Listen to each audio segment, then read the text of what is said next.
সমবায় মন্ত্রণালয় থেকে একটি নীতিগত সিদ্ধান্ত হিসেবে বিগত সময়ে যেই অঞ্চলগুলো অঞ্চল ভিত্তিক বৈষম্যের শিকার হয়েছে সেই অঞ্চলগুলোকে বিশেষভাবে নজরে রেখে প্রকল্পগুলো বাস্তবায়ন করব এবং আপনাদের উত্তরবঙ্গ সেখানে বিশেষ বরাদ্দ পাবে এবং উত্তরবঙ্গের সকল উন্নয়ন প্রকল্পগুলোতে উত্তরবঙ্গের অংশগ্রহণটা একটা বিশেষ অংশগ্রহণ থাকবে।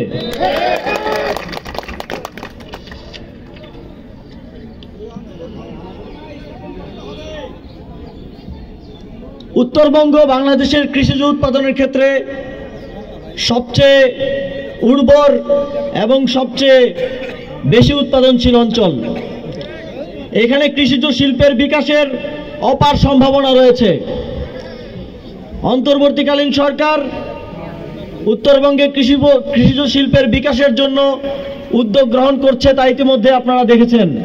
চিনি কলগুলোকে চালু করার সিদ্ধান্ত গৃহীত হয়েছে এবং অতি সত্বরই আপনারা সেগুলোর কার্যক্রম দেখতে পাবেন।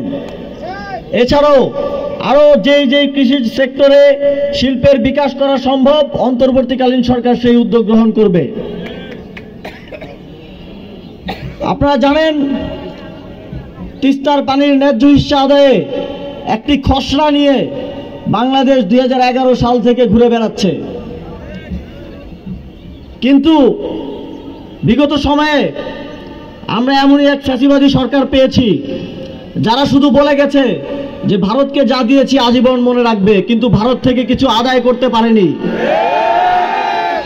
তাদের নতজানু পররাষ্ট্রনীতির কারণে তারা শুধু ভারতে গিয়ে ভারতের প্রধানমন্ত্রীর সাথে ছবি তুলেছে, তিস্তার কথা বলার সাহসটা পর্যন্ত করতে পারেনি।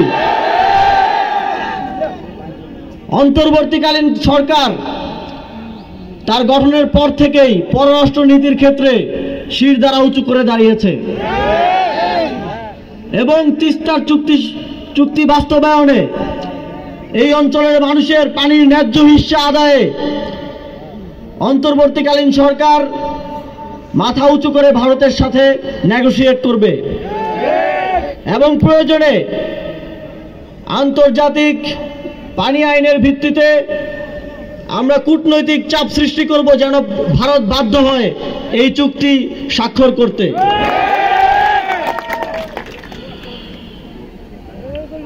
আপনাদের সকলকে আজ আসার জন্য, আমাদের কথা শোনার জন্য এবং আপনাদের কথাগুলো বলার জন্য বিশেষভাবে ধন্যবাদ জানাতে চাই এবং এটা নিশ্চিত করতে চাই আমি চতুর্থবারের মতো আজকে আসলাম, কিন্তু আগামী 6 মাসে আমি আরো 4 বার আসব। আমি সরেজমিনে যত বেশি সম্ভব এলাকা সম্ভব হয় দেখে সেখানকার মানুষের যে দাবিগুলো আছে, মানুষের যে সমস্যাগুলো আছে শোনার চেষ্টা করব এবং সেগুলো বাস্তবায়নের সমাধানের চেষ্টা করব।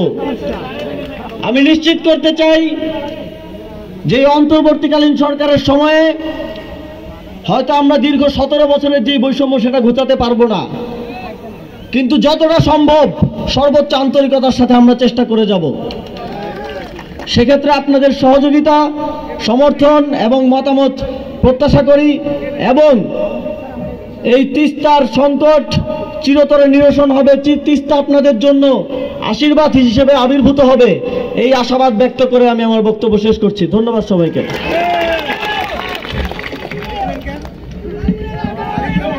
আন্তরিক ধন্যবাদ। গত জুলাই বিপ্লবের রণাঙ্গনের যোদ্ধা, জুলাই বিপ্লবের মহানায়ক জনাব আসিফ মাহমুদ সজীব ভূঁইয়াকে আমাদের কথাগুলো তুলে ধরবার জন্য। এ পর্যায়ে আজকের এই অনুষ্ঠানের সর্বশেষ আকর্ষণ আমাদের স্বপ্নের কথাগুলো, যার মধ্য দিয়ে উঠে আসবে পানি সম্পদ মন্ত্রণালয়ের মাননীয় উপদেষ্টা সৈয়দা রিজওয়ানা হাসানকে তার বক্তব্য রাখবার জন্য বিনীত অনুরোধ করছি। বক্তব্য রাখছেন সৈয়দা রিজওয়ানা হাসান, গণপ্রজাতন্ত্রী বাংলাদেশ সরকারের মাননীয় উপদেষ্টা।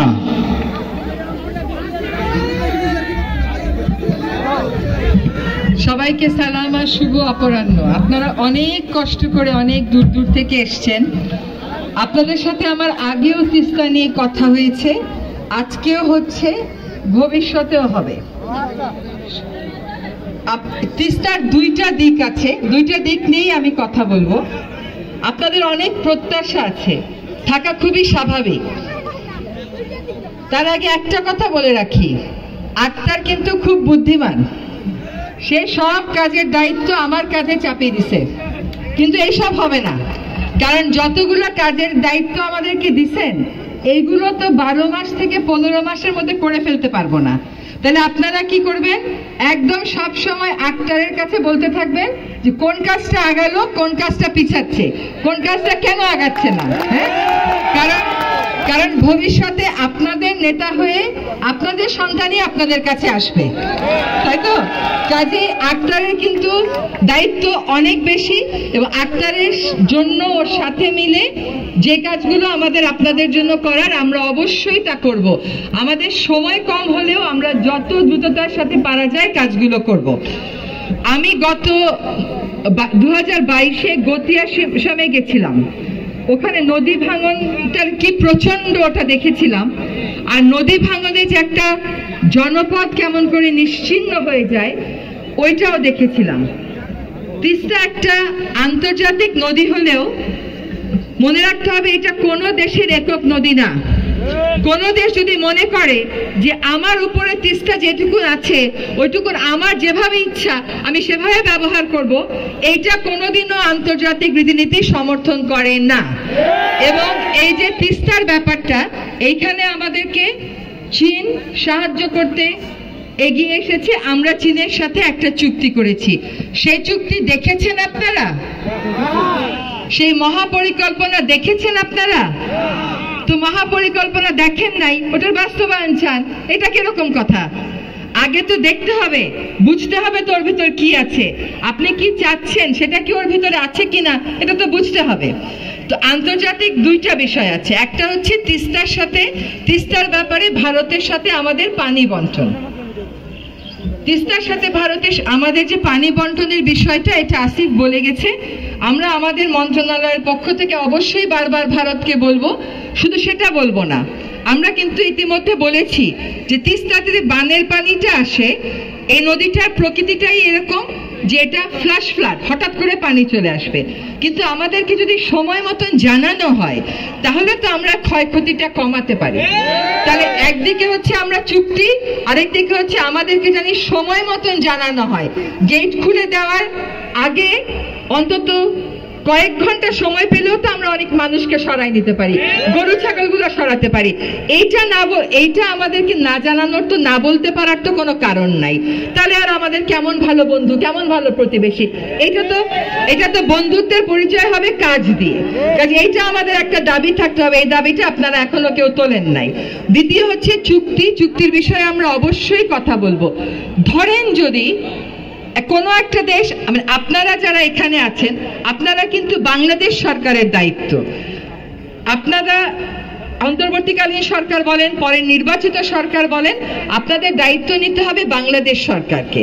যদি আন্তর্জাতিক পরিমণ্ডলে আমাদের দেরি হয়, দেশীয় পর্যায়ে আমরা কি করতে